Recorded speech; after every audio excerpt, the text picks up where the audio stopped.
Good evening, good morrow, and good day, and welcome to another campaign diary and Q&A here on Slice and Dice. Only you may tell this is a very different kind of campaign diary and Q&A, for I'm joined by not only the DM of the Cage, Stephen. Hello, Stephen.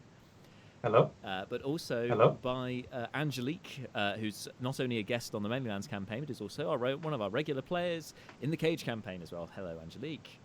Hello. Okay, good. Hello. So according to my systems here, you both can be heard, not just by me, but by the viewing public. Chat, if you can't hear anyone, please let me know so I can fix it quickly. Yeah. Okay, so this today is going over everything that's happened. Hello, Family Fantasy RPG says, I am viewing public, I hear you. Great.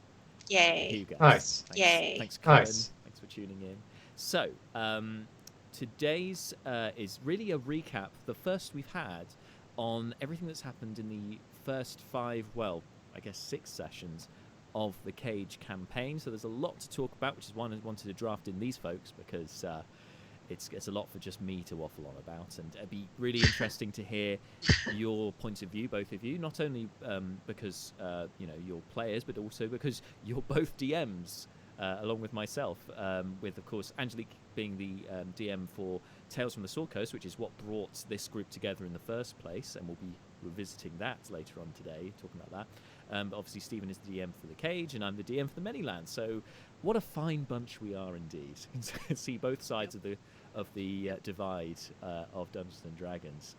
So, to kick things off today, I think probably best to start at the beginning. This is a very good place to start. But where is the beginning, really? As I said, Angelique, it's probably with the Fandling campaign is where it all began in that world in Faerun.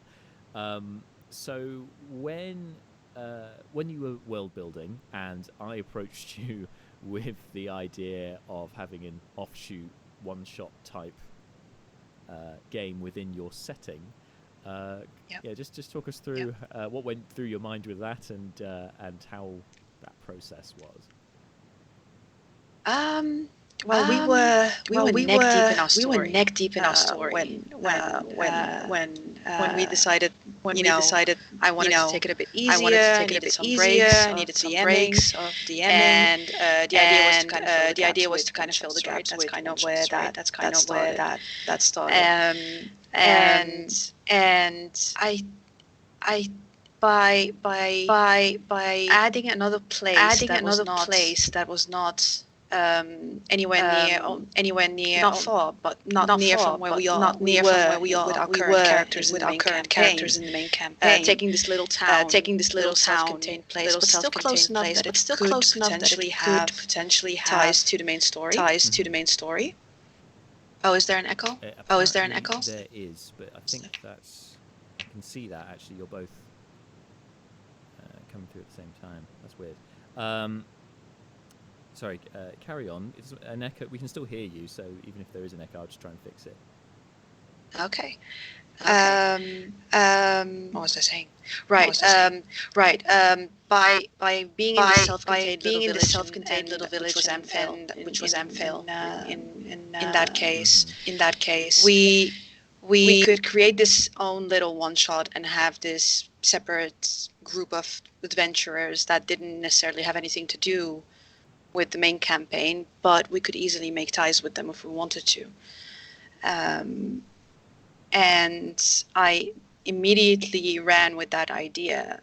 The character that I played with in your one-shot is going to be an NPC in my main campaign. Good job she survived. Yes. Well, her death would have, I accounted for that. Like, if she did die, then that would have had a consequence in the main campaign as well. But that's kind of where, when you approached me, that's what we thought about. We didn't initially think about Stephen's game. That came in later when, because his character in that one-shot was related to his character in the main campaign as well, right? Dath is connected to Kitrai. Mm-hmm. And we still don't know how exactly. It's still very mysterious. But that, having just done kind of that trial run with the one shot, allowed Stephen to kind of take that and run with it and build a whole second campaign out of that one shot. And so it's great how one story can lead to the next, and they're all interwoven and interconnected, and we can start like linking back to the original story and go back and forth, and what happens in the one will have consequences in the other. It's going to be fun to see how all that plays out. Yeah, I really like obviously because our Twitch viewers and our YouTube fans of Slice and Dice, should I say, won't have seen much of our campaign at all from Tales of the Sword Coast because we haven't been live streaming it. It wasn't meant to be a live stream campaign originally. It was just a group just us in a pub playing D&D, bringing some people together, and it was only because we were not in the pub anymore, and I was like, hey guys, I already do this. Do you want to put it online? We have some content. That things kind of came off of that, and like you say, with the one shots, it was it was great because for me that you could just go, hey, here's a village within the setting that I'm not doing anything with. Do you want to just use that? And I went, great, because you know what I'm like when it comes to creating stuff. I can get like, it's all or nothing really. I'm either completely in and for way too much detail, or just nothing at all. And it was nice to kind of build something from the ground up, but also I was building it in keeping in mind that I wanted to make it accessible enough so that other people could then run their one shots using that village, that it was just going to be the one shot village. And as it turned out, it's then, like you say, it's built up into much more of an interwoven story, and it's going to be really nice coming out of the other side when the cage finally finishes, that then we're going to pick up with the Tales from the Sword Coast, and I think people are going to be seeing in that Fandling campaign the connections to the cage, and they're going to see it without, they haven't done the process of doing the Fandling campaign up to this point, so there's going to be a lot of crossing over that we're going to be aware of, and it's going to be a different viewpoint from the audience, which I think is it's going to be really fun to see that happen. And speaking of interwoven, obviously Carapticus is the interwoven link, and Evan, actually, Kermit's character, are really the two, and Dath, to a lesser extent, are the three characters that have gone from the Amphail one-shots, which was then a two-shot, the Amphail Assassin, which is on our YouTube, check it out, shameless plug,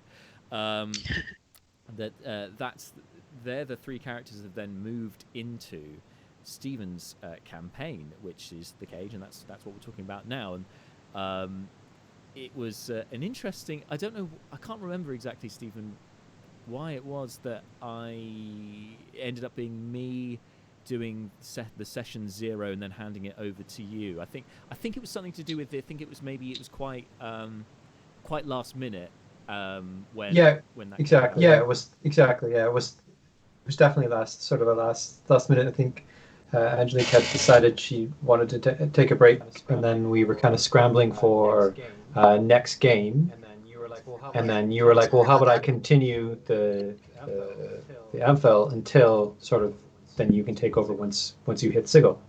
And so that was sort of how that all came together. I think it worked out better than we expected. I think I think we were both thinking this is going to go. This could go very, very wrong because we hadn't even we had a vague discussion about the points that we would switch over, but obviously I can appreciate for you that you didn't know what I was going to be handing over to you. I mean, I could have basically created this mound of utter shite that I was then going to hand over to you, but like, right, it's your problem now. Off you go.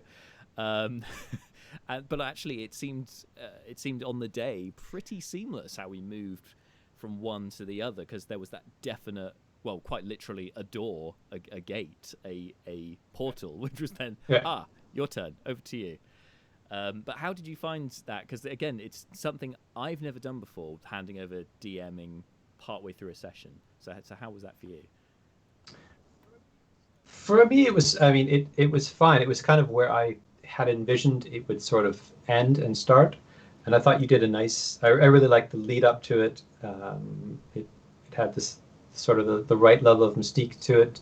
The characters didn't know what they're getting involved in, but they knew they were getting involved in something that involved portals, and it was again, the party mix is it's so interesting because when I sort of gave the brief on what you could do, you were given a very wide berth of what characters, classes you wanted, as long as it was basically published material. And but we still ended up with 2 Air Genasi, which is so bizarre. Because even more bizarre because Jess and I had not discussed at all our characters with each other, and then we just turned up on the day like, oh, we're both okay, but I mean, the way it's, I mean, we'll obviously talk more about the character relationship stuff later, but and as it's turned out, that's been quite the character plot point, really, having those two both being Genasi.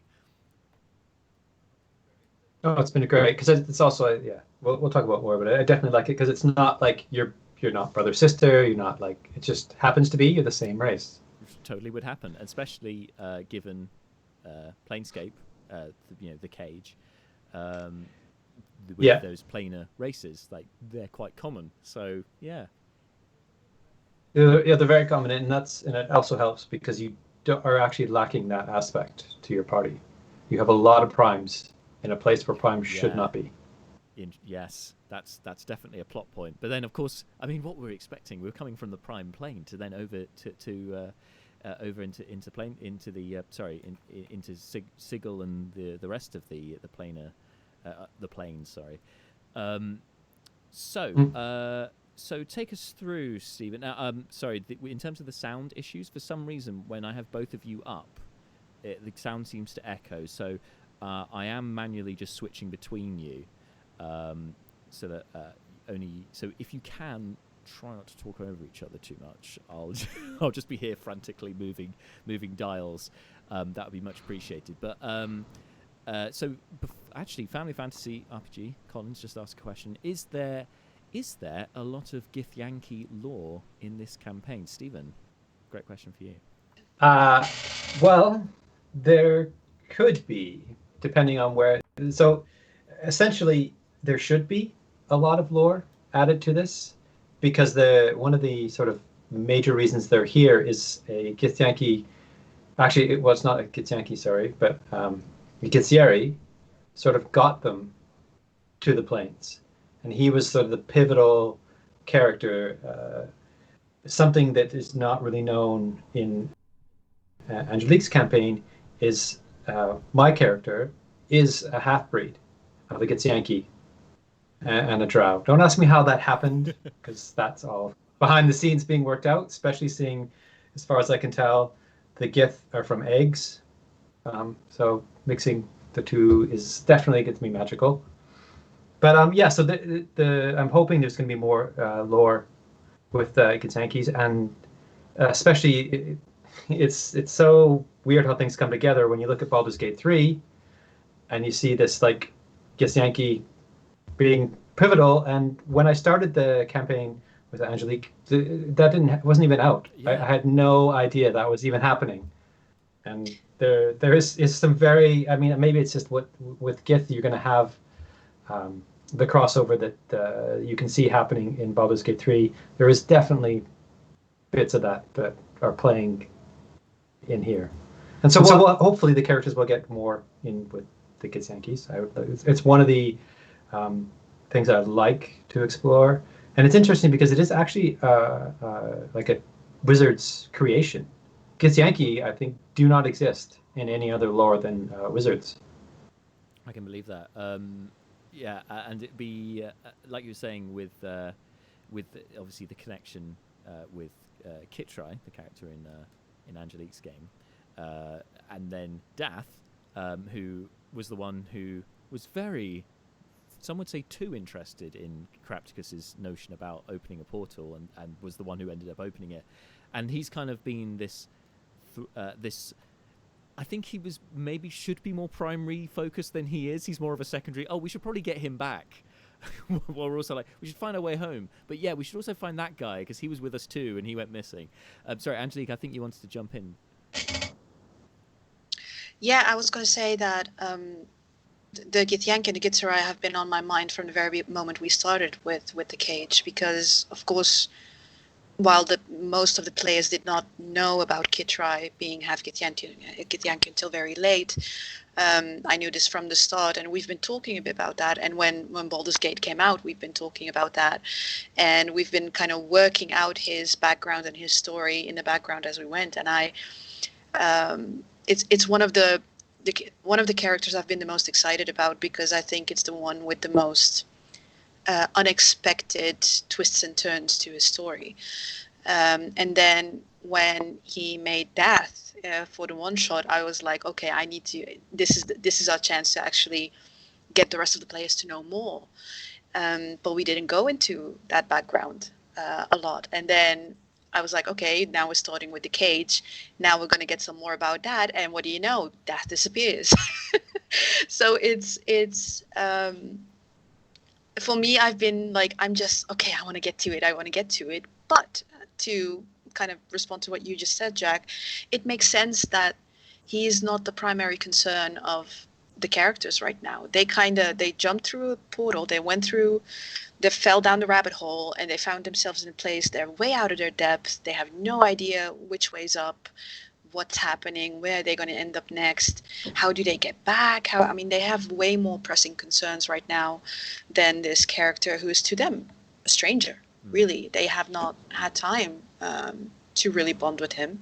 But I think he's at least on Belmene's mind because of the fact that she saw him in that wizard's magic ball thing. That was only in session 4. So, yeah. So, I am very, very excited to get to that part of the story and learn more about him. It was. It's interesting with that character and with Dath, that is, because of me DMing the session 0, as it turned out, because obviously Stephen sent me a bit more even before that for the Amphel Assassin, you sent me some backstory about Dath. So I know I know some of the links between Dath and Kitrai. I'm obviously not going to say. Don't want to spoil anything because that's DM privilege, it's no secret. But it's like, I'm sure Angelique has some stuff on Kitrai that I won't know. I have stuff on Dath that she doesn't know, and the rest of the players have no idea what's going on with either of these people, other than what's referenced in the game. And so again, you're kind of like the right people to have on for this kind of for this summary, because we can exchange theories. So once, sorry. Sorry, I was going to say, I do have to say something. You guys have come across another GIF. You just haven't recognized it yet as well. God damn it. Anyway, speaking of which, knowing things that the rest of us don't know, I think this is probably a prime segment, if you'll excuse the pun here, Stephen, for you to, because obviously after so session 0, I was DMing, and Carapticus is leading this band of people who don't really know each other but have some interest in portals, whether to close them or otherwise. And it turns out it's this old abandoned, it seems to be some sort of temple type structure that has been built either in reverence or somehow linked to aberrant creatures. Most notably, there was a statue of a beholder in one of the rooms, and then in fact in the final room where the portal was, you guys ended up facing its younger cousin, a spectator. As level 2 characters, you guys were really enthused about that, I could tell. But you defeated it, sure enough, and started fiddling around with the portal, and then it was over to Stephen to talk us through, to lead us into the campaign. So if you can, in as truncated a way as possible, talk us through kind of the story so far. So from that point when the portal opens and we're all sucked through, what's been going on? What's been going on, Stephen? Tell us.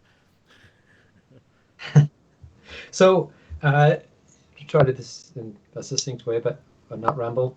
Basically, the characters went through the portal.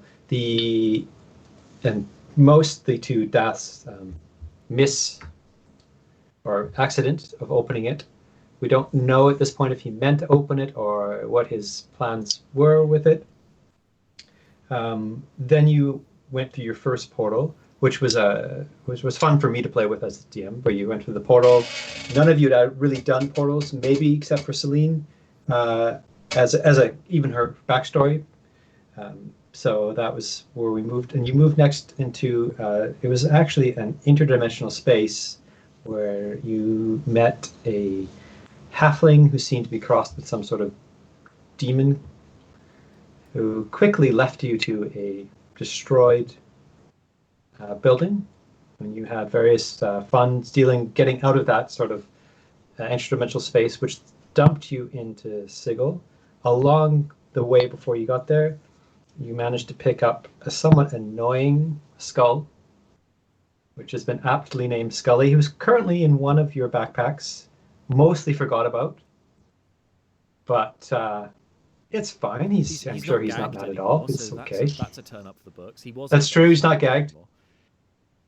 Yeah, he's gone strangely silent though, but I'm not sure what. I mean, he is undead, so who knows what that means for predicting undead.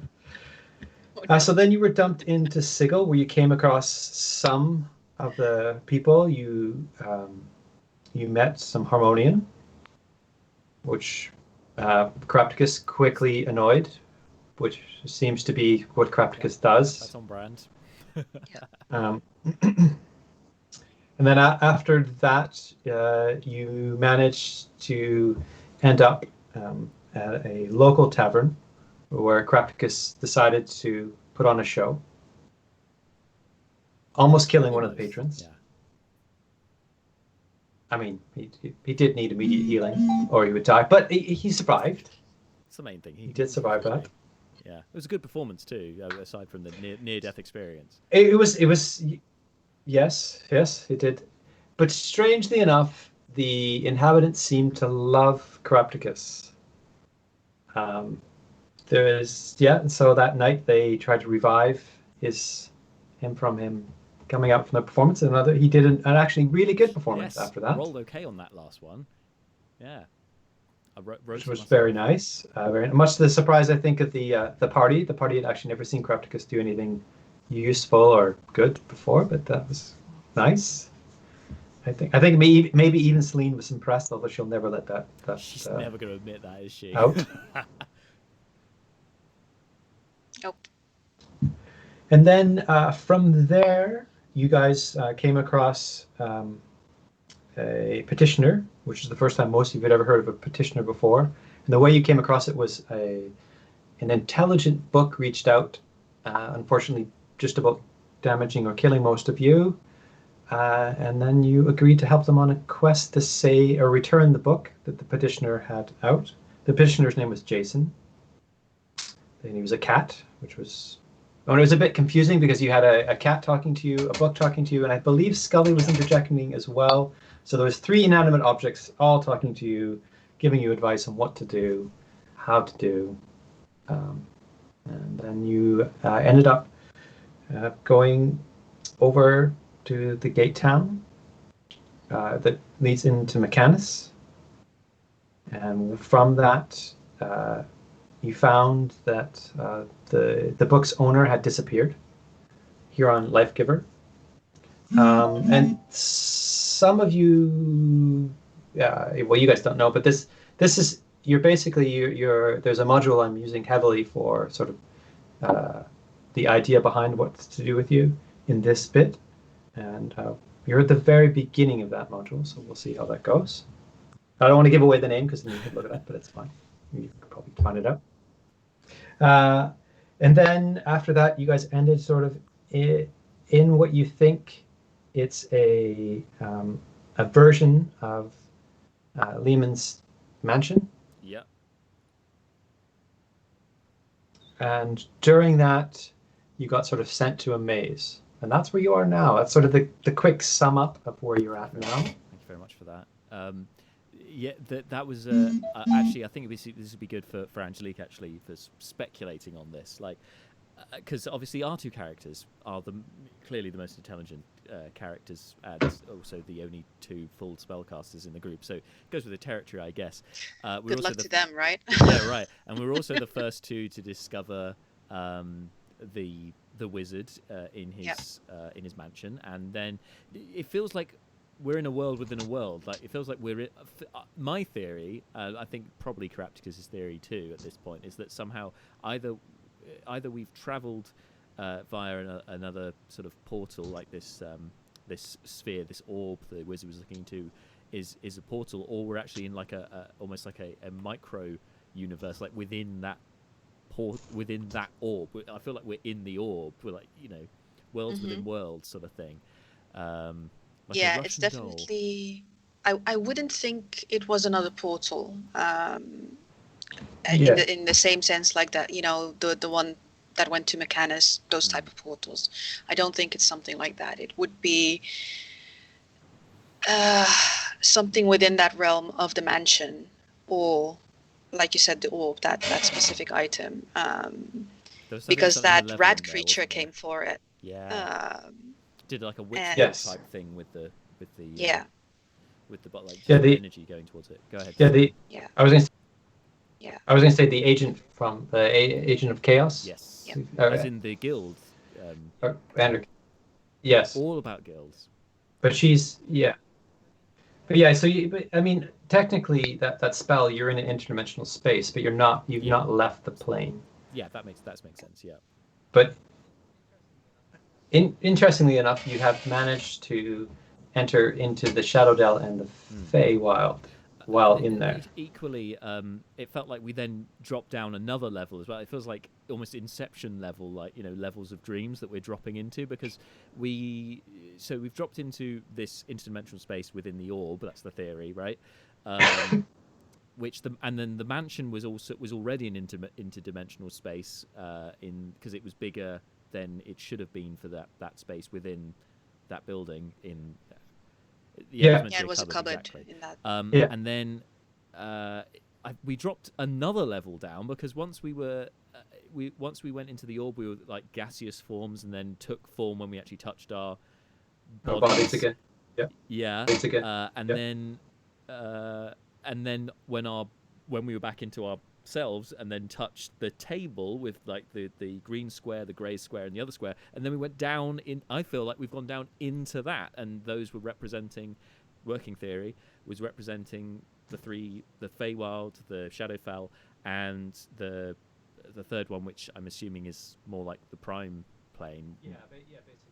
Basically the one you spend most of your time in. Because I mean, the cosmology of the Feywild and Shadow Dells, they kind of sit on top of the primes.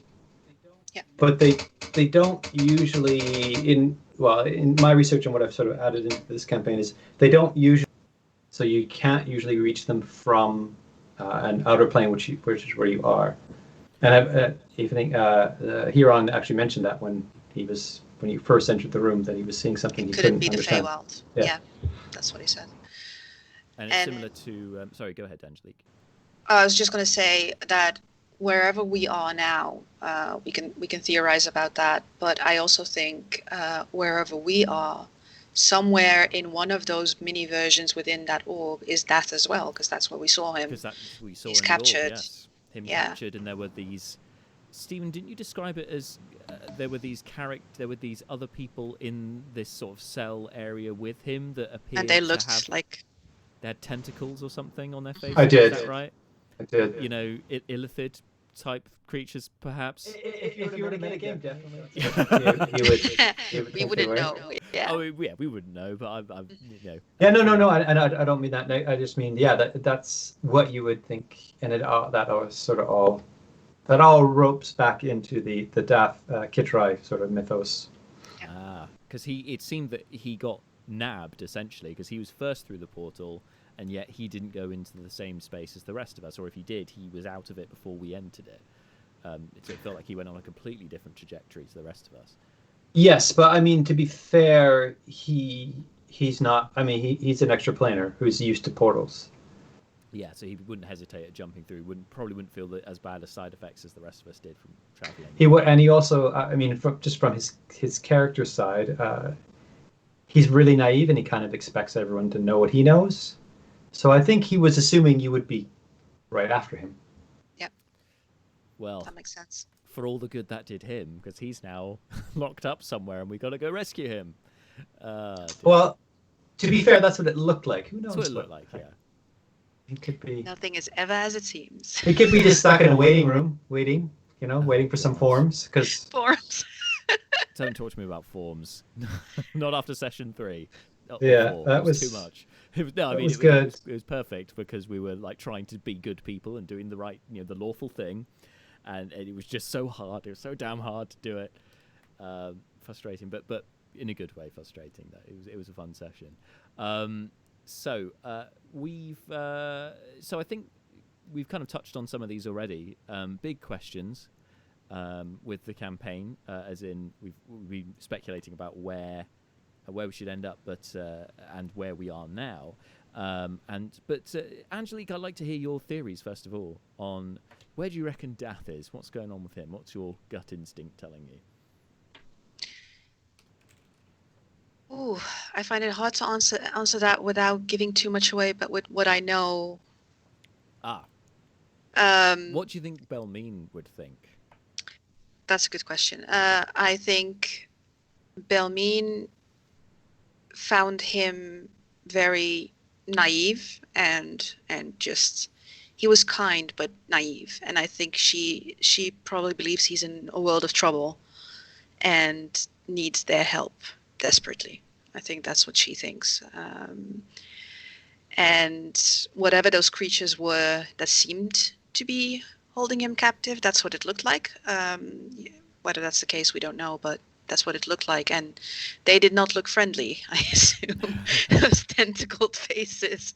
So I think as far as she's concerned, he's in trouble. He is probably in mortal danger, and we need to do something about that. And if not for the fact that we were sucked in, and then turned into, like you said, we were turned into smoke, and then we lost Tussle, who went through that map by herself. Yep. So because of everything that's been happening, that has now been kind of forced in the background. But that's as far as she's concerned, he's really in trouble, and we need to get to him as soon as we figure out how to get out of this table.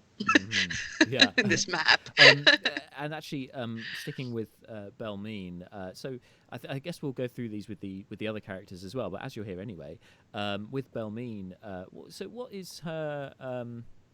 I guess what's her main sort of motivation at the moment, and what are the big things that she's trying to achieve without obviously giving too much away that you don't want to. Yeah, Belmine is having the struggle of her life right now. She was living in relative peace. She was happy where she was, and living with this other soul in her body, but living at relative peace with her. That's something that all the Kalashtar have in common. All the females in her bloodline share the same spirit. So her mother has it, her grandmother has it. I mean, her sisters have it. It's just part of who she is. But what that spirit wants is not what she wants. And the spirit desperately needed to go somewhere. I'm not going to give away where just yet. But she needs to be somewhere, and she needs to do something. And to do that, she needs Carapticus. And so she kind of almost dragged Belmine by the hair to leave her family behind, to leave her simple life behind, and go do that. So there's anger simmering in her. She's putting herself in danger for strangers. She doesn't know why exactly, and yet this spirit, her feelings feel as her own. So it's as if part of her wants to be here and part of her wants anything but. So that's kind of what she's been dealing with. And at the same time, now she's spent time with these people. and she would probably never admit that openly. She does care for them, and ironically, I think at the moment she probably cares the most for Caraptacus. And whether that's the feelings of Tari blending in or her own, I think she doesn't know that yet. And it's going to be interesting to see how that develops on. But for now, she's there because she has to be. She needs to protect this blue obnoxious creature, and she is not happy about it. But he needs to be protected, and they need to get out of there alive. So that's what we need. She's in two minds, is what you're saying. Literally, yeah. Yeah, quite literally, as a Kalishtar. She's in two minds. And actually, if I bring Stephen in as well, because this would be good to talk about. We can only speculate for the rest of the party because obviously they're not here to tell us ourselves. But I think Stephen, as the DM, you've probably had a bit more insight into this. We talked about this actually before the campaign, a bit about the characters, but I think you'll probably have more of an insight into their motivation and what's driving them. So if we we'll ignore Caraptacus for now because I can do that. But let's start with Evan. What's Evan trying to do? What's he looking to do? What's his main motivations? And how's he developing? Because obviously with level 3 we've had these big changes because people got to choose their subclasses. So we've had a big character growth that perhaps hasn't been fully explored yet. But I'm sure you'll probably have a bit more to say about that.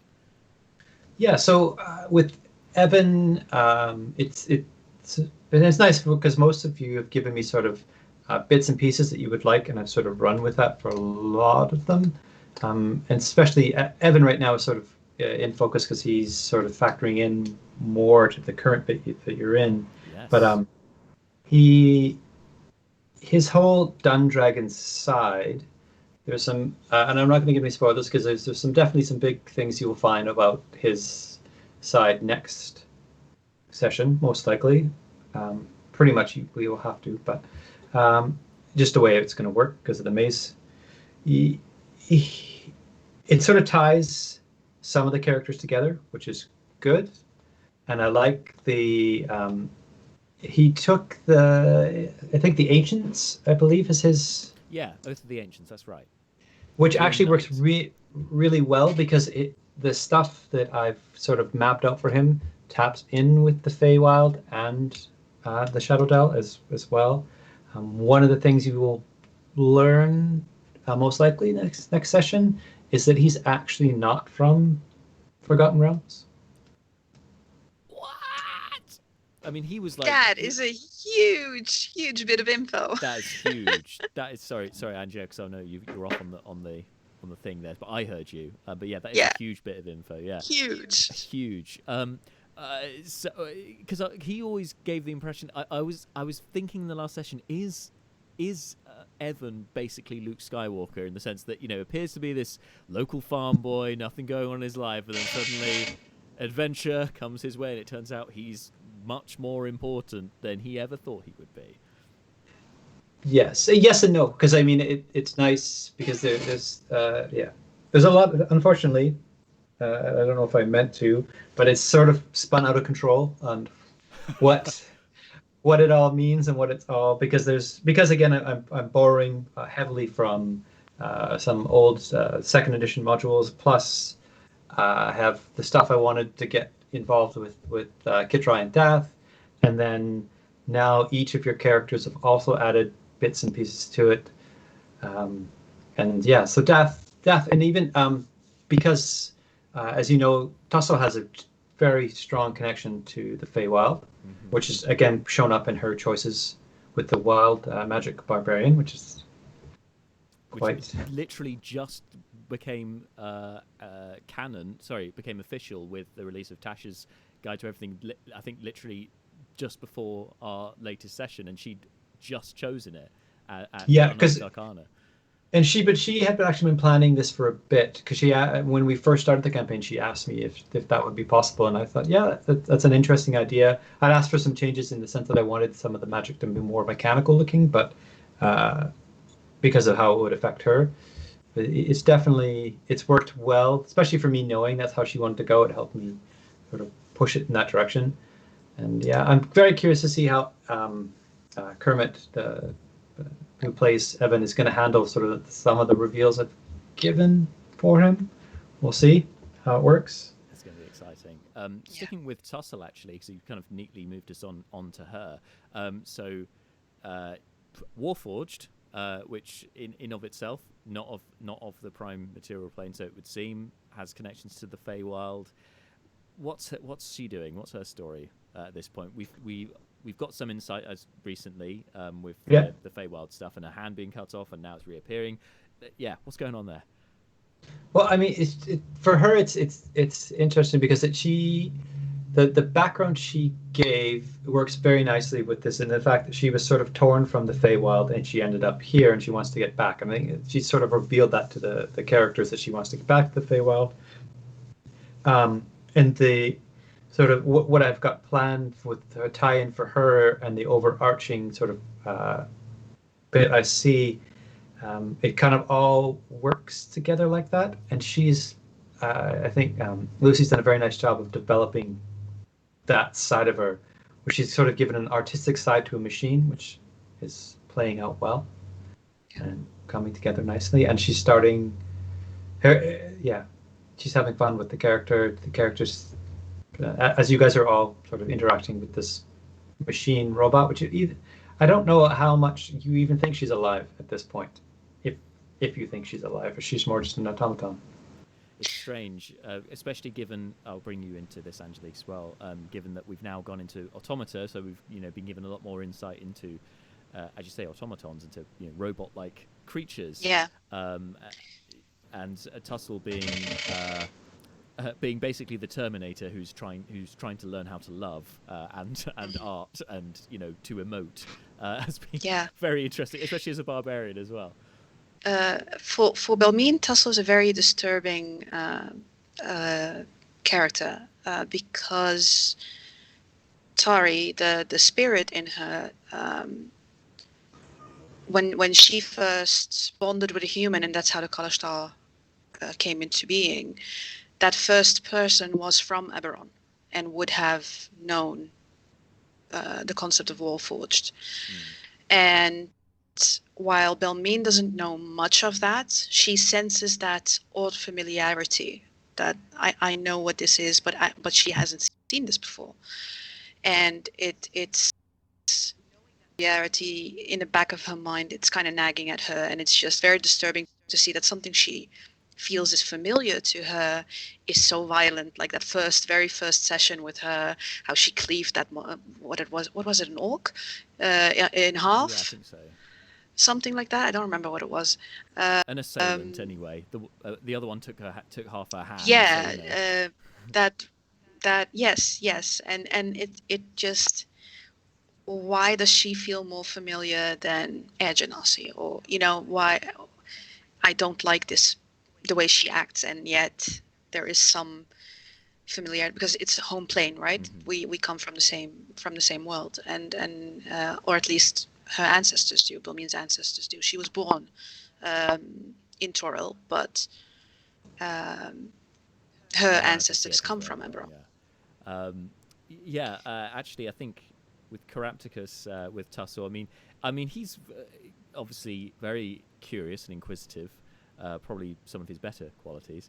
And with Tussle, I think he kind of Carapticus has kind of not a simplistic viewpoint because he loves to get into the nitty-gritty of things. However, I think he can use quite blanket terms, and I think with Tussle, he's kind of sees her as probably created by some sort of wizard, because most of these things are that are given sentience, like a shield guardian type creature, and then it's somehow lost its master and become sentient on its own. Like that, I think there's a few different working theories probably running simultaneously in his mind about her, but he's just kind of like, either way, I'm glad she's on our side. She's fun to have around as well, for sure, especially with the art stuff as well, and obvious hand jokes, because she's a great fool person for jokes because she just doesn't get a lot of them. She just the deadpan stuff is fantastic. I think Lucy plays that really well. She does. Relishes it. Speaking of foil to Carapticus. I mean, Celine, where do we start with Celine? Who'd like to jump in first on that? Celine is like, for me, Celine is the one I haven't worked out what I see her arc in this is. I don't even know, for me, I mean, obviously, Jess has given me her backstory, but she could leave. I mean, her character right now, she could leave the party and try to go home at any point, because from what we know, she is somewhat royalty. She knows about the planes. And she's sort of used to meeting lots of strange characters, and as we've seen, likes to poke or disappear through portals at will. Yeah, I gathered from her. I gathered that I think she's already told us actually when she was introducing herself in terms of backstory that she effectively got here because she was poking a portal and fell through it. She managed to activate a portal and fell through it. And so Angelique, what do you think? With Celine, why? Like, it's a great point that Stephen's brought up. Why do you think she's sticking around? I think she was bored, and this is just fun. I really think she's just this happy-go-lucky. There's not a lot. It doesn't seem to be a lot of trauma or tragic backstory with going on with her. She seems to be a privileged girl who just was curious, kind of fell through, and all right, well, I'm here now. Let's see what, let's go find out what's out there. And she's just happy to go along. It seems that way. I don't know if there's more, and we'll find out later, or if that really is the case. And both would be great, honestly, because I think if there's more, that's always great, right? To unpeel that onion and get into the depth of the character. But it's also really nice to just have a happy character with no tragic backstory to provide some lighthearted, you know what I mean? It goes against like, the because type, doesn't it? Carapticus is funny. Carapticus, is really funny, but you can sense there's some tragedy there. He's alone. He's lonely. There is he doesn't trust easily. He grabs his dagger when you startle him. So there is some tortured soul behind there, and you don't feel that way with Celine. Celine's just, it seems like what you see is what you get. And I'm very happy to be surprised or to be proven right. Both would be great. Yeah, there's definitely that naivety there with her that she will just walk up and poke something, no fear. And I say naivety because it is childlike, isn't it? She hasn't learned the fear of these things. I think she's starting to, because it's been pointed even in the last session that it's like, well, Celine hasn't poked anything. Like, what's going on here? Is she learning? Is this character development we're seeing? She lost consciousness. Her strength was sapped. I think for a moment she was like, "Oh, I actually can die." She got a taste of mortality there. Maybe that is making her a bit more cautious. So, maybe it's like a privileged background, and she's being brought down to earth by her experiences, which is a well-trodden path. We're familiar with this path, but it's equally nice to see, and it's engaging story material. Speaking of engaging story material, I'm on it with these links today between the characters, right? Another one that we've seen a lot of teased stuff about, who's been quite coy, but backstory is haunting him in places, is Ezekiel, the half-orc. And what is the deal with that axe? Yes. Stephen, what's going on? You don't have to tell us, of course. I know. I'm not. It's nice because he, to me, he brings a lot to the table in the sense that he is from the same prime. He's actually even from the Sword Coast, which I don't know if any of you know yet. That so from this very much the same area. His character, he's starting on a sort of. He could go one way or the other. He could become a really good character, and by good I mean like wanting to help people, or he could go the other way and become quite not an evil character, but his backstory and what he sort of did to get here leads him to either he's going to get redemption or he's going to be proven to be the villain of his piece of his story, which doesn't mean he doesn't make a good character for this party. Just because your backstory makes you kind of into a villain doesn't mean you wouldn't travel with these people. You have a life, you have your thing, but it'll be interesting when he's faced with when his backstory comes back to him, and that axe is tied very much into his backstory and who he is and what he could be or what he wants to escape. Interesting. And with Ezekiel, there's I wonder how much Angelique that's developed from that. Obviously, I mean that's the first I've heard of some of that for his starting point.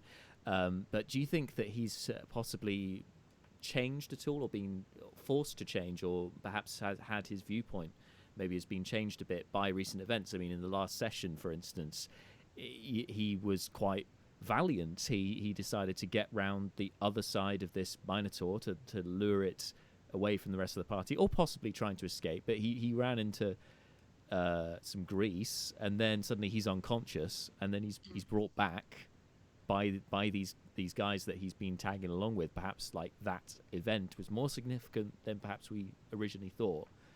Well, that's very possible. Yeah. Oh, sorry. Go ahead. No, it's. I was going to say. I mean, part of the thing that got him into trouble is he kind of believes in justice to a very strong level. I don't think he does well with Gray, and I think so far that's fitting in with the way his character is playing out, which I think the moral ambiguity, yes, that's just sort of going to play out may give him problems, and I think that's where his character will strive to. And obviously, Jonny's done I think a really good fleshing out of his character. Like, he definitely has a feel to him. Yeah. Oh, for sure, he's got that rough kind of edge to him. That there's definitely something there going on, as you said, backstory and so on. Sorry, Angelique, go ahead. Yeah. From Bilmeen's point of view, she's been a bit.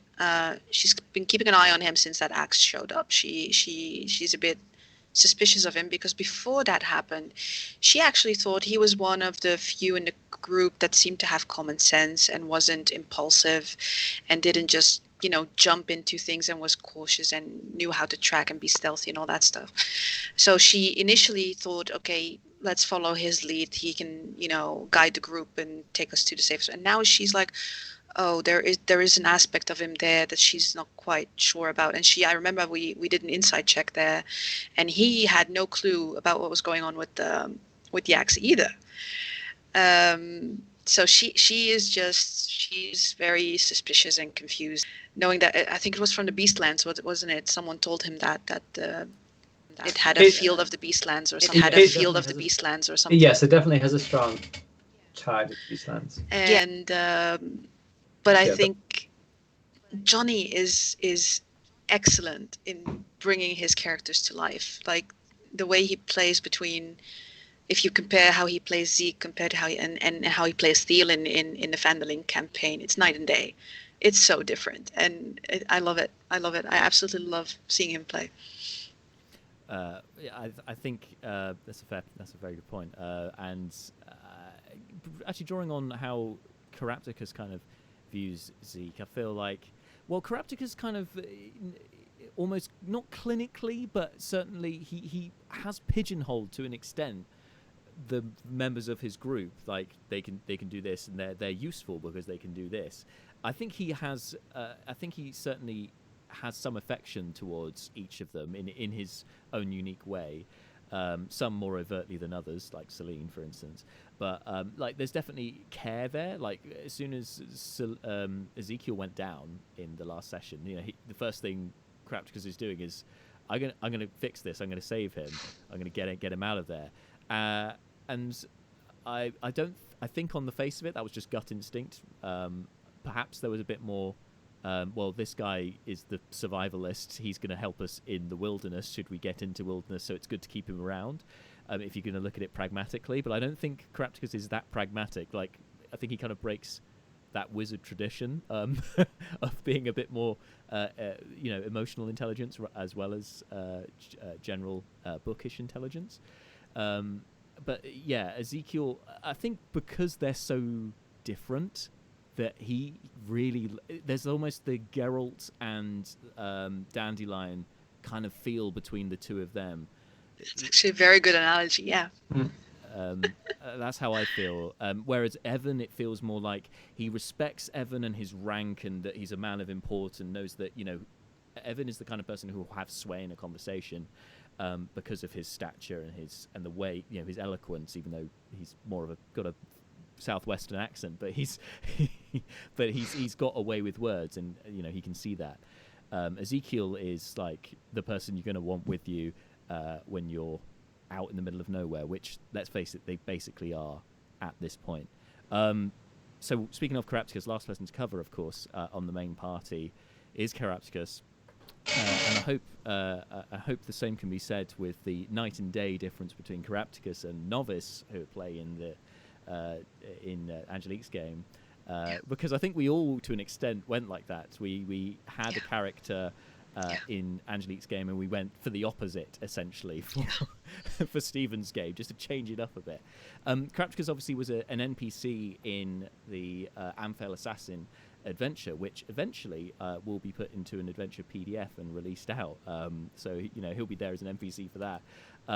But then when it came to Stephen pitching the idea about the cage, I was in two minds, and I'd already knew when I was building the Assassin adventure that I was going to use one of those NPCs as my PC later on, but I hadn't completely decided on Carapticus at that point, because there was also another character, Todd, the Gnome Ranger, who is a character I love dearly, but I've played him before. I wanted to do something different, and Carapticus, I chose him, and then suddenly, this is actually a really good fit for this campaign. And then, we had a second Air Genasi with Celine coming into the group as well. So what his, I suppose, I've got to ask myself now, haven't I? Those questions, the big questions about what he's doing, what he's trying to achieve here. Okay, so I think maybe unlike most of the rest of the party, Carapticus is probably more at home in this situation than anyone else is, in the sense that he's quite happy to get away from his life as it was on the Prime plane, because his prospects weren't great. He was essentially living on the street. He had a little bedroll next to the statue in the center of Amphail. Like he was essentially homeless. And so, any opportunity to better himself and his position and his standing in the world, he's going to take it. And that's exactly kind of what he wanted to do with finding the portal. In addition to that, he wanted to find out more about his kind, because he hasn't met any other Air Genasi until this creature of Celine, this absolute, this lady that takes his breath away, walks in, not only because she's beautiful, but also because he and obviously of a well-heeled individual, but because he's never seen anyone like him before, and so there's already this connection straight away, and it's very much love at first sight, and that's definitely what's being conveyed, although it's clearly unrequited at this stage. And so I guess what he's trying to achieve here is, he might not come back to the Prime Material Plane. He might be happy in Sigil. He might find a better life for himself there. But at the moment, he's kind of like, he likes the group that he's with. He's fond of the people he's with. He wants to help them. And now he's being told by Belmine that apparently he's important in her destiny. So suddenly it's like, okay, well, I'm just going to go with this then. This sounds cool. And then he'll just go with whatever Celine does and tells him to do as well, because he's not going to argue with her. And he also maybe sees a future with her, although I don't think it's a realistic future at this point, but I think he certainly wishes for it. What are your thoughts, Stephen, on Carapticus? Did you get anything in addition to what I've said in his motivations? Oh yeah, I mean, to me, yeah. So it's interesting because it's actually the other way around for me with Belmine and Carapticus. Belmine is actually very important to Carapticus. He just doesn't know it yet, and actually all of the characters are in what I have. I mean, if it comes to fruition, if it doesn't come to fruition, and the way I also looked at Carapticus, you could look at he didn't have anything going on, or maybe Carapticus was actually waiting for this exact moment. Yeah, like this. This is sort of what he was created for, and there's I'm not sure when I will reveal the pieces I want to reveal to you, because I don't want to. Yeah, I want it to be there, but I want it to have some impact. So I might let you. Yeah, it's a question of when to bring that. Pull the trigger, and yeah. And obviously you have seen a bit of it with your vision. Yep. I wondered about that because obviously Carapticus' backstory, I think, I'm not sure if Belmine would know at this point, I can't remember if he said, but so Carapticus used to be in the circus years ago, traveling circus. He mentioned that Yes, he to did. her. He did. I think it was in our Discord chat. Anyway, and there was, it seemed to me anyway, the vision that he saw, this person that he saw, would look like a jester type, possibly clown circus figure. Is there any truth in that, or is that just pure speculation and me imposing an image on that? I think it more has to do with the fact that Carapticus doesn't remember a lot of his past. Yes. There's a big portion of his life that's missing, and that it plays into part of that. It plays a bit with. There's a bit of time that it plays with, and and the fact it was really all came together when Angelique decided she wanted a reason that she was drawn, and Carapticus was going to be that reason why she was drawn here. And I was like, yep, that works perfectly to how I kind of see things rolling out at this point. So it meant to be that there had to be some sort of cosmic reason for you being there, for her to be drawn there, and so that will play out. We'll see. Very exciting. We'll see. And then and they're also and it's not giving away too much when I say this. There is also another reason why the patrons of Sigil reacted to Carapticus the way they did. Oh well. It wasn't. It was. I mean, it is a bit me playing with things after the fact. Then I was like, yeah, that's a good idea. Oh yeah, that actually fits really well into how I want that. That's what DMing is, right? Making that's a mess how it and goes. then clearing it up afterwards and going, oh no, wait, I meant to do that. That was fine. No, that's how I roll. Yeah.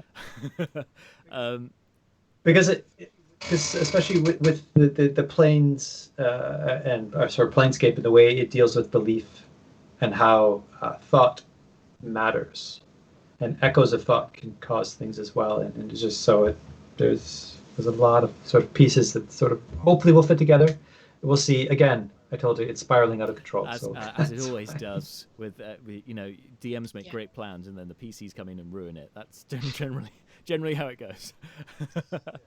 Yeah. I wouldn't call it ruin. I mean, for me, D&D is so much about storytelling. It's not just the story the DM is telling, right? You take the pieces that is basically the DM is just tossing a bunch of stuff at the players. The players do something with it and then tosses it back at the DM, and then the DM rolls with what he got, and it's this back and forth. Yeah, it is. Exactly. Sorry, that's more in jest, but you're quite right in that analysis of it. Speaking of the team analysis, how would you say? I guess I would put this to Angelique first as one of the party. How has the team kind of progressed in how it's kind of come together and become a more cohesive unit? I wouldn't. From session 0 to where we are now, how do you recognise that has changed? And you may want to draw on individuals, but that'd be useful, or just the team in general. I think this is a group with so many very different personalities that they are, or at least initially, had trouble gelling. It wasn't an easy alliance. And if we compare again to the other campaign, the party in the Vandaling campaign very easily connected and very easily began very deep and meaningful friendships among some of them, not all of them. Sure. Some of them. Yes. I was going to say, not all of them. Yeah, but I think there was immediate trust, at least. Mm-hmm. There wasn't that they worried about each other's motives and things like that, and we certainly had that in the beginning, where there was immediate dislike between some of the characters, and I'm not sure what I think of you, and I'm not sure if I trust you, and I think they're more cohesive than they probably think they are. I think when they fight, for example, they fall in a very easy, okay, the barbarian and the fighter, they will jump ahead, and it's clear who's healing. It's clear who's in the back. The tactics, they didn't need to really think about that. It just fell into place. So they probably there is cohesion in that aspect. But almost every conversation between them is awkward, or one says something where the other goes, Carapticus will say something and the others kind of don't respond and kind of look away, and he feels by himself, or Celine will shut him down, or Tussle will, cock her head and go, what? I don't understand this. They are so different from each other that it's very hard for them to probably see at this point how they could really be close or develop a meaningful relationship with each other. However, I do think it's happening despite that. I see it with Belmine and Carapticus. I think them starting to call each other B and C, and little itty bits like that. You see that despite Zeke being a half orc, him and Evan having this mutual, man, we're out of our depth here. Let's stick times, and we, That's and a let great the smart point. folk. Yeah, I've completely forgot that in Evan's backstory, you've just reminded me that he used to he fought as a soldier against an army of orcs, and so it's kind of like he had this dislike of them. Yeah, there's like a Legolas Gimli comparable relationship there blossoming. That's exactly where my mind went to as well. And the only one who I think would not have trouble bonding with anyone in the group is Celine. I think Celine is so easy to connect to. I think everyone likes her. Bilmine certainly does. She kind of will poke her nose between Carapticus and Celine all the time, and kind of try and regulate the whenever Where they start falling over Carapticus and puts a foot in his mouth for some reason. Yep. Yep. And she'll kind of try to direct Carapticus to just play a little cooler so you can get the girl, but at the same time, when she sees that Celine is uncomfortable, to kind of go like, okay, Carapticus, you come with me now, and exactly. Because she likes Celine, and I think it's a great point. I think because I don't think there's anyone that doesn't get on with her in the group. Although she might be the linchpin. Yeah, she's actually not the loudest voice in the group, but every time, it seems that every time she speaks, there's never any malice really towards anyone else.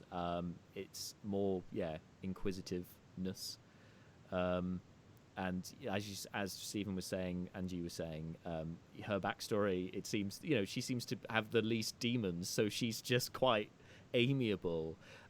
Actually, Stephen, obviously we've heard with Angelique, thank you for that, from an inside perspective, but from an outside perspective, how have you seen the team kind of progress and come together throughout these first 5 or 6 sessions?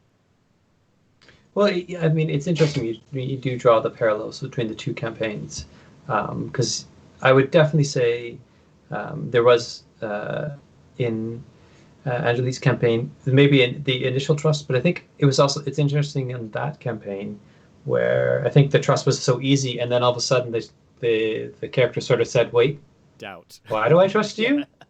Again? What, wait, and especially we had the lovely mix where with the little mind-altering issues really helped bring out the fear of each other, not to mention. So that is interesting when you look at this one, where initially there wasn't really much joining the characters together, other than they thought, yes, they're a portal, but whatever, let's go check it out.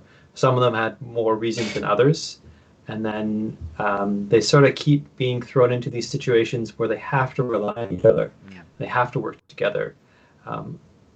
I am curious to see how they do gel combat-wise, because the tests so far have been fairly easy. And there could be something coming that won't be quite so. And I think it could go really... It really depends on how it plays out. It could work really well, or you guys could be in serious trouble. Which I'm worried about. But it will be interesting to see if you've actually learned to work together well enough, or if you're going to stumble over each other. The other interesting aspect, as a group, you're very sort of frontline heavy. Yeah, we've got the two people on who are the not frontline people. Everyone else is basically a frontline person in the group. So Marshall focused. Yeah, and so it's one of those things where, because of your level and what you have currently, when you come across something where those characters are not as useful, it will be interesting where they have to rely on the two of you, and especially Crapticus, in the sense that Crapticus tends to be the butt of a lot of jokes a lot of the time, because that's the way you played him, that's the way you've created him, and it adds that dynamic to the party. And it actually, it's funny because I think of Celine and Crapticus both being air genasi. You're so very different characters, and you're also, I think you're right when saying she's a bit of a linchpin, but so is Crapticus, and the linchpin sometimes is the party disagreeing with Crapticus, being like, really? Yeah. You're doing this now? Yeah. And the whole party agrees on that. Yeah. Like, that's where they all stand behind It's the one thing that. they tend to agree on. That's right. That's And true. And ironically, obviously, there's been, particularly in the last session or two, more puzzles, and the best person for puzzles is Carapticus as the intelligence-based wizard. He's, I think they, like you say, they probably need him more than they'll let on. But I don't think he's got so much of a fragile ego that he's that concerned about their comments. He's used to a bad press. He's also used to being on his own. He's used to getting bad reviews.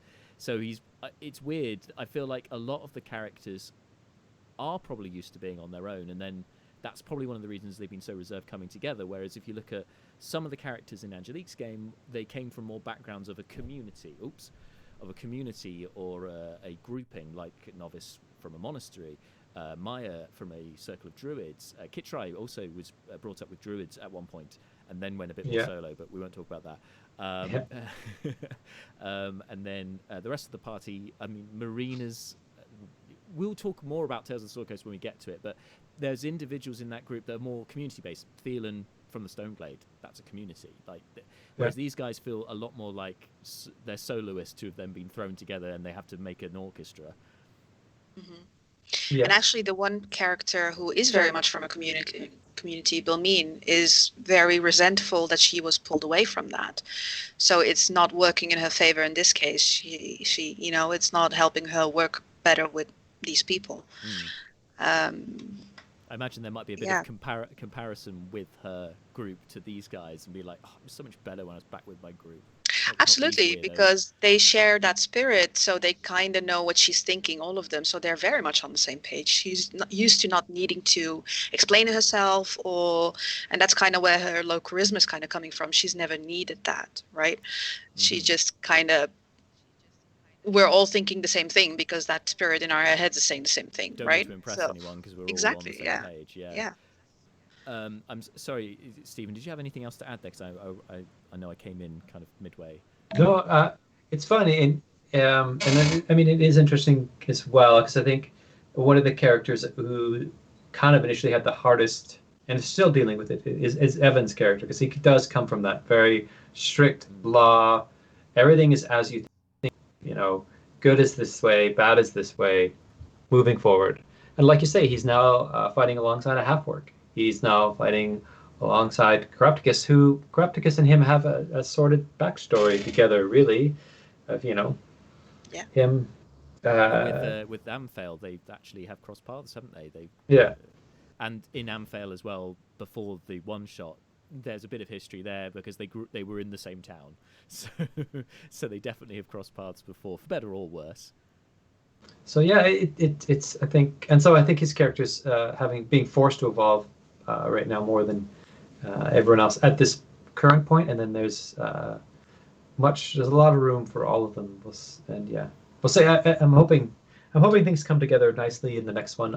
For me personally, I think the last session was the one that felt the tightest of the ones we've done so far. Mm-hmm. Everything seemed to go. Hopefully you guys had a sort of clear picture of what you were going through. Trying to get that a bit better as well, because it is difficult when you're talking about something completely imaginary and you've made up, then to convey what I see in my head and then what you... Yeah, I think that's all part of the cohesiveness, like not just of the player characters, but of the group itself. Us playing the game together, and obviously we've been playing in the same games plural now, for a while now, and so we're all quite familiar with each other and how we want to play the game, what we want to get out of the game. I think we're all kind of a mind with that, and obviously we've had to get used to Roll20 and doing things online. It's been a challenging year, but yeah, like you say, it seems each week we're just getting bit, just getting tighter and more together, and it's good. I hope that you, the viewing public, have also been enjoying it so far as well. Now, one thing I can't let this stream go without talking about is the stats that Jonny, who plays Ezekiel, has been collating stats for all of the characters, for all of the episodes. Would you like to hear some? Yes. Okay, so where to start? What would you guys be most interested in finding out from stats? What interests you? Any starters? Well, I mean, we can start with the obvious ones. The most natural 20s. Interesting one to see. I've got you both up, so there might be a bit of echo. Sorry, chat. Okay, let's start with natural 20s then. Okay, I can tell you that so far, according to Jonny's stats, that so far in the campaign there have been 34 natural 20s rolled. Wow. Can you guess who would be in first place for most natural 20s rolled? I can't, but I want to go with Tussle. Interestingly, my gut feeling. Tussle was the second lowest. She's only rolled 3 natural 20s, which is tied with Carapticus, who's also rolled 3 natural 20s. I have no idea. The most natural 20s rolled, I'm surprised you don't know, Angelique, because it's Belmeen with 11. 11 natural 20s. Really? Yeah, 11. Really? In session 0, 3 in session 1, 2 in sessions 2, 3, and 4. And none in session 5. That's probably why it didn't come to mind. It's my loaded dice that working. Second place with 6 natural 20s is the DM, with 2 in session 0 because Daft rolled 2 natural 20s. Session 1, 2 natural 20s, and session 3 and session 4, 1 natural 20 in each. The rest of them, less, 4, 3, and the bottom of the pile, Evan, only 2 natural 20s. Oh no! I know, but fortunately, he only rolled 2 natural 1s as well. The least amount of natural 1s was 1, and that was by Stephen, the DM. In session 4, you rolled 1 natural 1, and that's the only one we've seen so far. Nice, yeah. Whereas the most natural 1s are tied between Ezekiel and Celine, who have both rolled 6 natural 1s. Wow. There's a lot of crit failures going on there. Yeah. Lovely. Yeah. There's some fantastic insights into here. Now, speaking of, and these natural 1s and natural 20s surely would have contributed to this. Damage dealt. Who do you reckon has dealt the most damage in the party so far? I want to go with Tussle. I think. It's a solid guess. I would also guess Tussle. Yeah, I'm gonna go with Evan, even though. All right, go Evan. Okay. No doubt. The actual, according to Jonny's stats, the most amount of damage dealt halved for resistance is by Ezekiel, who's done 172 points of damage thus far. In fact, Tussle was actually in third place behind Celine, who's done 151. Celine would have been another guess. Celine did the most damage in one session, which she did 56 points of damage in session 4. I don't know how. Jonny, this is an incredible amount of detail. It really is.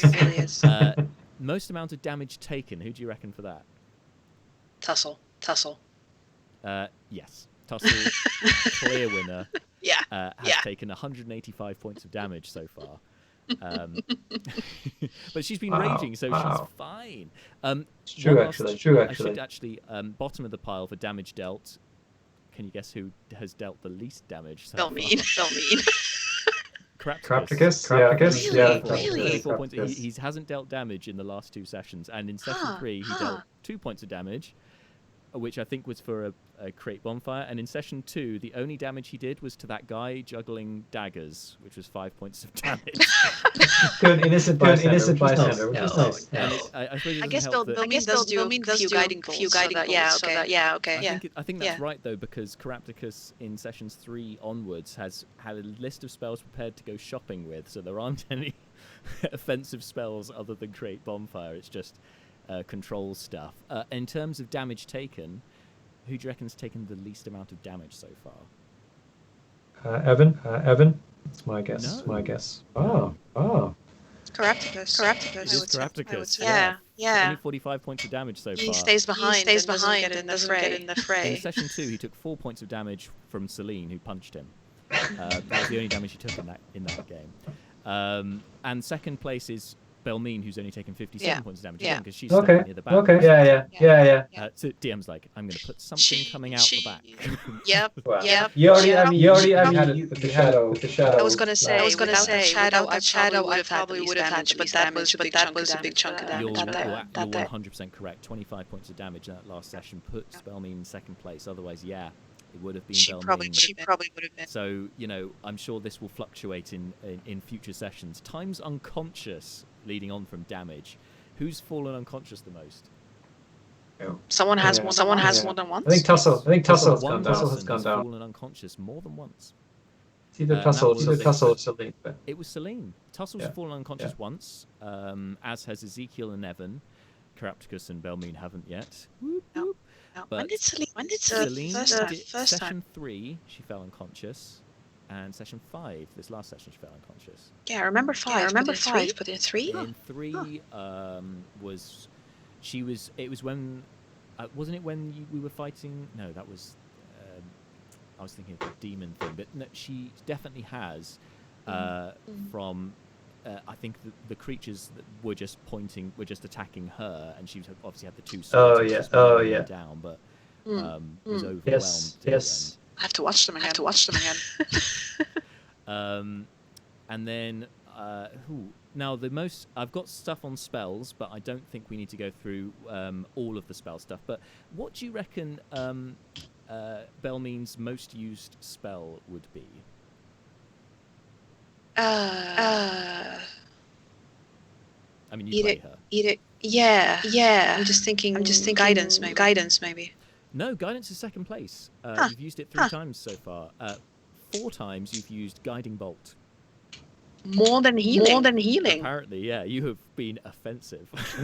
Seems that way. Wow. Wow. That's your most so, but you're right that guidance is the most popular cantrip so far. With Carapticus, what do you reckon he's used the most? Color spray. No, he's only used that 3 times. In fact, this really shows how much I've been spamming cantrips, because the 3 most popular spells he's used are the cantrips.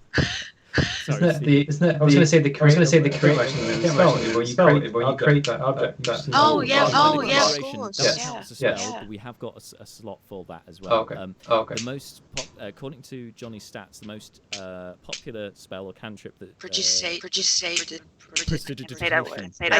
I can't say that word. Casino's wizard. It's got 14 times I have used prestidigitation. Neon light. Yeah.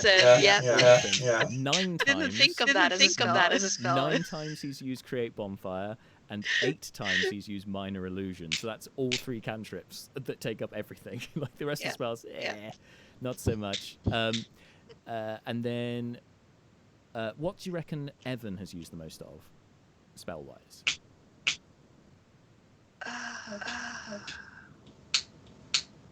What has he used? Lay on hands. That's not a spell, but he has used that. But you're on the right lines. Cure wounds, he's used the most. He's used that 3 times. Ezekiel, what's he used the most of? What's the ranger used the most of? Hunter's Mark. Of course, it's Hunter's Mark. With 4 times he used that. He also used Cure Wounds 3 times as well. But in fairness, those are his only 2 spells up until. They've all healed more than Belmine. That's ridiculous. I mean, Belmine has used Cure Wounds twice, and Healing Word twice. So okay. She's done a fair bit of healing. And then Well, Tussle's used Detect Magic 3 times, but impressively, she only got Detect Magic and could use it in session 5. So she's used it 3 times in one session. Brilliant. Yep. But there are the last thing that Jonny has done on here, which is really good fun to see, is the individual stuff, because individual characters, especially with different classes, have different things that they do a lot of. And so, do you know what he's chosen for Belmine? He's chosen, so the 2 things that he tracks for Belmine are the amount of HP you've healed people, and including yourself, and the number of enemies you've turned.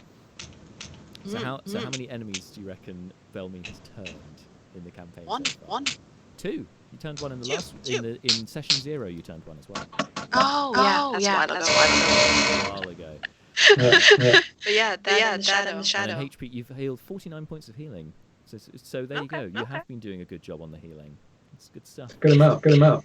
And doing all the damage with Guiding Bolt when you're not doing that.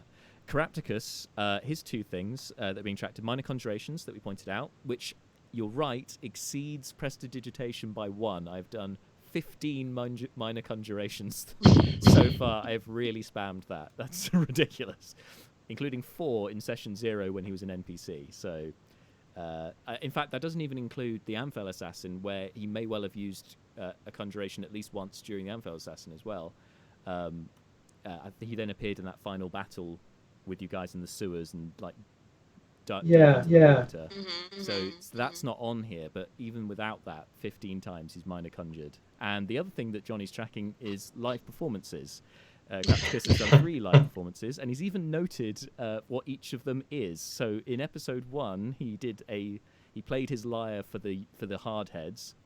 That was his performance. Episode 2, there were 2. There was the sword/dagger juggling in Turby's, and Toss a Coin to Your Wizard chorus he performed later on in Turby's. Those were his live performances. For Evan, he's used Lay on Hands 3 times. The other stat is Smites, which he hasn't used yet. Ezekiel has shot 10 arrows so far and hasn't detected any portals yet, but I'm sure he will in time. Celine, how many times do you reckon Celine has poked something? A lot. It is a lot. It's in double figures. Can you guess how many? I kept it at 12 at most. Yeah, you're close. 10. Yeah, just into double figures. 10 times she has poked something, including 5 times in session 4. She poked something 5 times. That's why she gained the reputation, and it hasn't been that much since. I mean, it was 3 times in session 0, and then it petered off, and then session 4, 5 times. Crazy times. And also, her other one is thrown attacks, which I don't know exactly what thrown attacks means, because I can't. Oh no, she has hand axes she can throw. Yeah, that's right. What that is. Yeah, she hasn't done that since session 1, so she's only 3 times. Finally, Tussle. How many times has Tussle raged so far? Definitely every fight. Yeah, pretty much. 6 times so far. Didn't rage in sessions 2 and 3, which was a bit more exploring and that sort of thing. But sessions 4 and 5, she's raged twice in each of those sessions. And how many paintings has Tussle done so far? The one on Evan's shield, and she was doing one. Oh, Zeke's shield. Sorry. Yeah. She was doing something for Evan as well.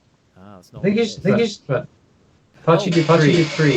But she's done 4 paintings so far. She did a forearm fresco on her own arm of the group's previous adventuring day, which was in episode 2. Yes, right. She did the flip book in episode 4 on the forms. Right. She did the forms flip book. Also, it counted as a painting was the maze trail in episode 4. Just, painting the way along, and the water scene that she painted, as you said, on Ezekiel's shield. That's the amount of detail Jonny has gone into here. He specified what each painting was. It's so good. I've loved it. Reading those stats. That is all I have for you. I mean, I'm sure he will send on if you want to get into granular detail about what you use when, if you wanted to.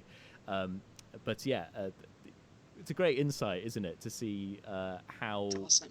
what different things people use, and it's because it's almost a character thing. Kermit's actually listening in right now. He says there's an echo. Well, thank you, Kermit. Yeah, we are aware of the echo thing. It's only when I have them both up, which I unfortunately did for the reaction to those stats. But if I may, with that out of the way, that's quite a lot of navel gazing of where we've been. But where are we going next? Can you give us a little bit of a teaser, Stephen, into what we can expect next time, or perhaps further into the future in the case? Yeah. So I mean, well, there's as things come together, you're definitely you'll be definitely visiting some other planes, as we know, as that's you're in Planescape. You'll yeah, and you will definitely be seeing a lot more. Well, I mean, depending, you could completely ignore it, but I'm pretty sure you won't. A lot more Modrons in your future, by a lot more. Okay. So that will be interesting how that all comes together. Then there is, there's a couple plots sort of brewing in the side. I'm hoping you guys will get back to the Fae in Shadow Dell. Yes, at some point. But how that all works out will really depend on how certain characters want to deal with their past. And then as far as the sort of, there's the side plot with sort of my two characters, if you'd like. I'm curious to see how far that goes, because I've left some subtle clues for you to follow, but I'm not kind of gonna force them on you. And the reason why I don't want to is I like the mystique to Kitrai, and so if you sort of unravel that, it takes it away before Angelique's got time to play with it or do something with it, depending on what she wants to do with it. And so, even though there isn't right now a crossover in characters, there could be. One of these characters could end up back. If it reaches that point that we start touching that. Go ahead, you didn't Angelique, switch. Yeah. I was going to say, if we reach the point that we start touching on his stuff and you don't want to spoil that, we might want to coordinate to start switching campaigns, maybe, so you can play him out a bit before you go on with that, maybe. Yeah. Just let me know when that happens if you want to do that at some point, and we can talk about that. Okay. I don't want you to spoil your character, so. It's interesting. Stephen was saying actually with the mystique, because I guess it's the kind of the Han Solo approach. You know, that you sometimes if you peek too far behind the curtains, you know, and get rid of the mystique, it kind of detracts from the character that you're left with. Like part of what makes Kitrai so intriguing is the fact that we don't know all this stuff about him yet. And there's so much, as you were saying, Angelique, there's so much to tap into with that character. I gather there was a lot of backstory, so there's a lot to tap into. A lot of good stuff there.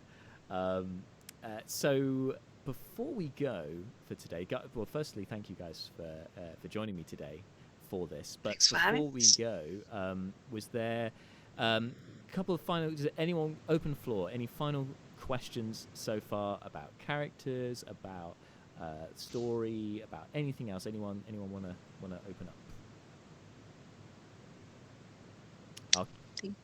I've covered it all, haven't we? I have a question, an open question. Carapticus and Celine, do we ship it or do we not ship it? Angelique, your thoughts? Belmine ships it if she finds that Celine is turning around. If she's not into it, if Celine is not. But she kind of she feels sad for Carapticus' loneliness, and I think that would be nice for him. But she likes Celine, so she also thinks, I guess, do I want to saddle him up with the annoying guy? I don't know. You know, it's kind of that. Does she reckon that there may be something there, or does she think that Celine she is not interested in the slightest? I think Celine is not interested right now, but Belmine sees, and she said that at some point to Carapticus, that he's smarter than he seems. She knows there's more to him than he shows, and if Celine sees that, then maybe she could turn around. But the way he's doing now, there's no way in hell. For sure. Well with her right He's now. really not, is he? I mean, he was there cradling her when she came back to consciousness. So hopefully that will be some way to redemption. But yeah, he's up the creek without a paddle, really, at the moment in that sense. Stephen, what? Any thoughts on the ship? Well, I mean, it all depends, because I mean, what I have sort of envisioned for the characters' futures, that there may not be time for things of that nature, and I don't know. Again, how long this is going to last, but there's also the unfortunate incident where one of you may not continue on going forward. You never know, and you definitely will have some challenges. And then finally, to both of you, thank you for that. For the rest of the crew who aren't here, so you can't choose Belmine or Carapticus, no matter how much you would want to. Both of you, I'll go to Angelique first. Which character should we? Which one of the characters should we be keeping an eye on the most? Which one is the one to watch for you out of the rest of the group?